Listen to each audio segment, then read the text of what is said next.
paten. Pengertian hak paten.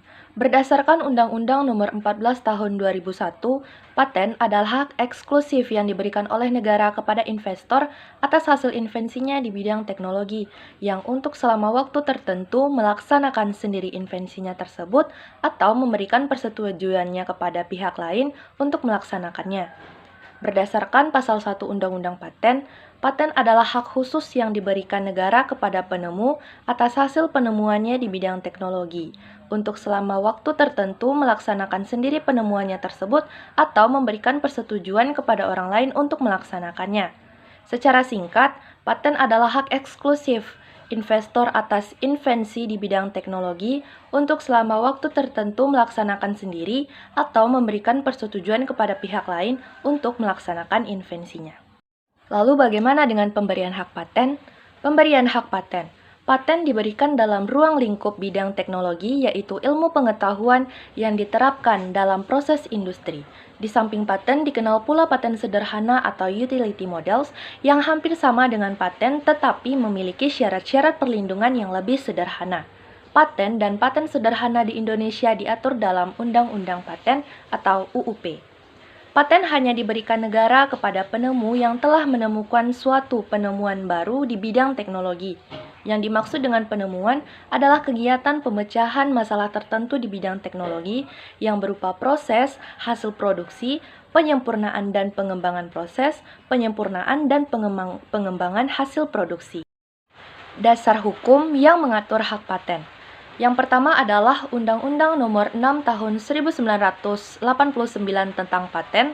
Yang kedua adalah Undang-Undang Nomor 13 Tahun 1997 tentang perubahan Undang-Undang Nomor 6 Tahun 1989 tentang paten. Dan yang ketiga adalah Undang-Undang Nomor 14 Tahun 2001 tentang paten. Lalu, apa perbedaan antara paten dan paten sederhana? Perbedaan paten dan paten sederhana. Yang pertama, paten diberikan untuk invensi yang baru, mengandung langkah inventif, dan dapat diterapkan dalam industri. Sementara paten sederhana diberikan untuk setiap invensi baru, pengembangan dari produk atau proses yang telah ada, dan dapat diterapkan dalam industri. Paten sederhana diberikan untuk invensi yang berupa produk yang bukan sekedar berbeda ciri teknisnya, tetapi harus memiliki fungsi atau kegunaan yang lebih praktis daripada invensi sebelumnya yang disebabkan bentuk, konfigurasi, konstruksi, atau komponennya yang mencakup alat, barang, mesin, komposisi, formula, senyawa, atau sistem. Paten sederhana juga diberikan untuk invensi yang berupa proses atau metode baru. Kedua, klaim paten sederhana dibatasi dengan satu klaim mandiri, sedangkan paten jumlah klaimnya tidak dibatasi. 3. Proses teknologi dalam paten sederhana lebih simpel daripada progres teknologi dalam paten. Berapa lama masa perlindungan paten? Masa perlindungan paten, yang pertama, paten diberikan untuk jangka waktu selama 20 tahun sejak tanggal penerimaan permohonan paten. Dan yang kedua, paten sederhana diberikan untuk jangka waktu 10 tahun sejak tanggal penerimaan permohonan paten sederhana. Selanjutnya, merek.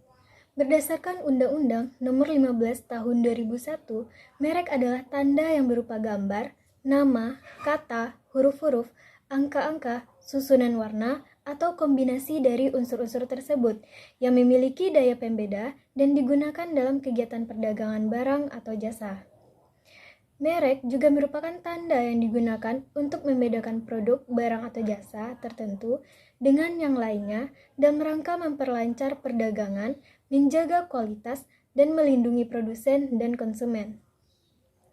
Hak atas merek adalah hak khusus yang diberikan negara kepada pemilik merek yang terdaftar dalam daftar umum merek untuk jangka waktu tertentu. Menggunakan sendiri merek tersebut atau memberi izin kepada seseorang atau beberapa orang secara bersama-sama atau badan hukum untuk menggunakannya. Selanjutnya, istilah-istilah merek. Istilah-istilah merek terbagi menjadi 3. Yang pertama adalah merek dagang.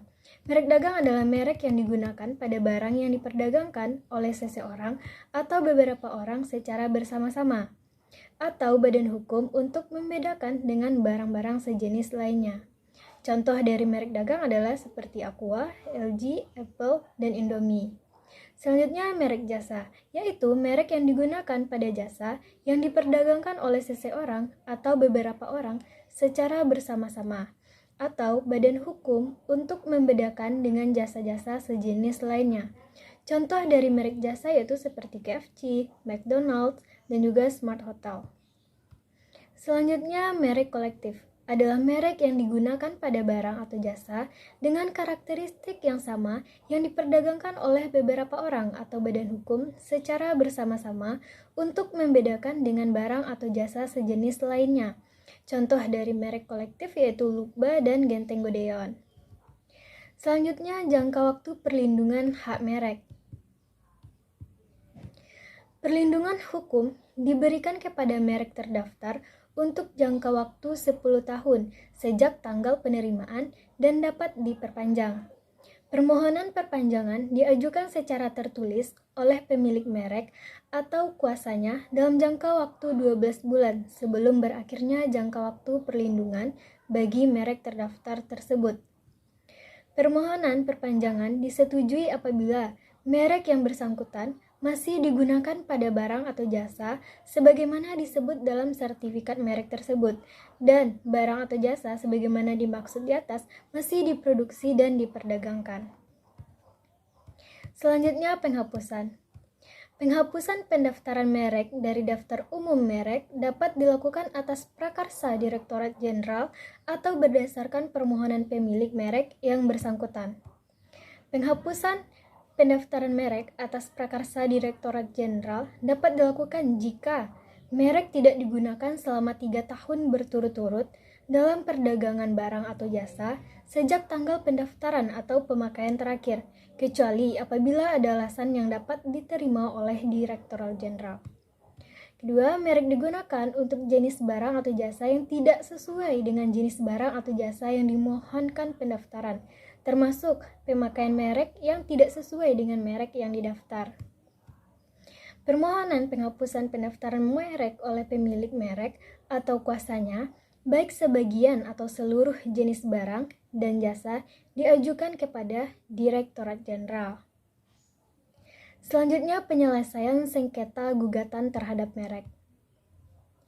Pemilik merek terdaftar dapat mengajukan gugatan terhadap pihak lain yang secara tanpa hak menggunakan merek yang mempunyai persamaan pada pokoknya atau keseluruhannya untuk barang atau jasa yang sejenis berupa gugatan ganti rugi dan penghentian semua perbuatan yang berkaitan dengan penggunaan merek tersebut.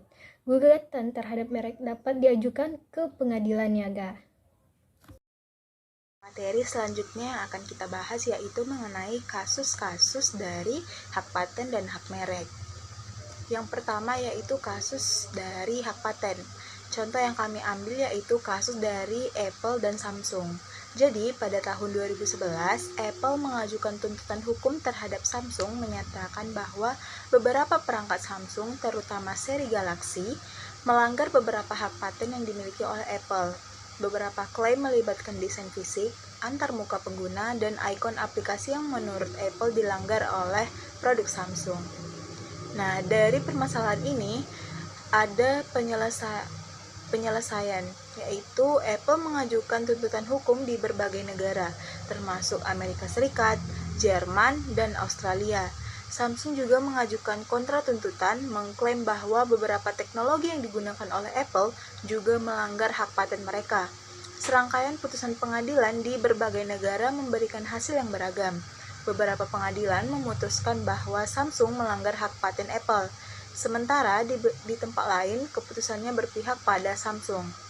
Di Amerika Serikat, pada tahun 2012, juri memutuskan bahwa Samsung harus membayar ganti rugi sebesar $1 miliar kepada Apple, namun putusan ini kemudian direvisi dan dikurangi jumlahnya melalui serangkaian proses hukum selanjutnya.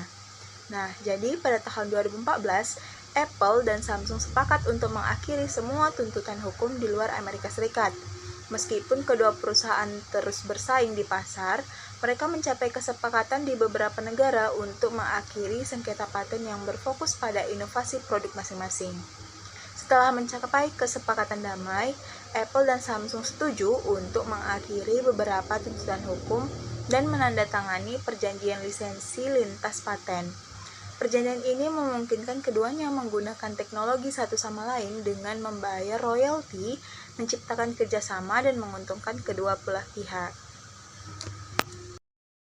Yaitu kasus dari hak merek. Contoh yang kami ambil yaitu kasus dari Apple dan ProView. Pada tahun 2009, Apple membeli hak atas merek dagang iPad dari perusahaan Taiwan yang bernama ProView Electronics. Namun, perusahaan saudaranya, ProView Electronics di Shenzhen, Tiongkok, tidak terlibat dalam kesepakatan tersebut. Nah, ProView Electronics di Shenzhen ini kemudian mengklaim bahwa mereka masih memiliki hak atas merek iPad di China dan menuntut Apple atas pelanggaran merek. Nah, penyelesaian dari kasus ini yaitu ProView Teknologi mengajukan gugatan hukum di China, menuntut ganti rugi sejumlah besar uang dan meminta penghentian penjualan produk iPad di China. Pada tahun 2012, sebuah pengadilan di Provinsi Guangdong, Tiongkok, memerintahkan penyitaan sejumlah produk iPad milik Apple di beberapa toko di China sebagai bagian dari tindakan hukum ProView. Meskipun telah ada kontroversi dan tindakan hukum, pada tahun 2012, Apple dan ProView Teknologi mencapai kesepakatan damai. Di luar pengadilan, Apple membayar sejumlah uang kepada ProView dan sebagai hasilnya ProView menarik semua tuntutan dan menyepakati transfer hak merek iPad ke Apple. Setelah pembayaran dilakukan dan kesepakatan damai dicapai, Apple mendapatkan kendali sepenuhnya atas merek dagang iPad di China.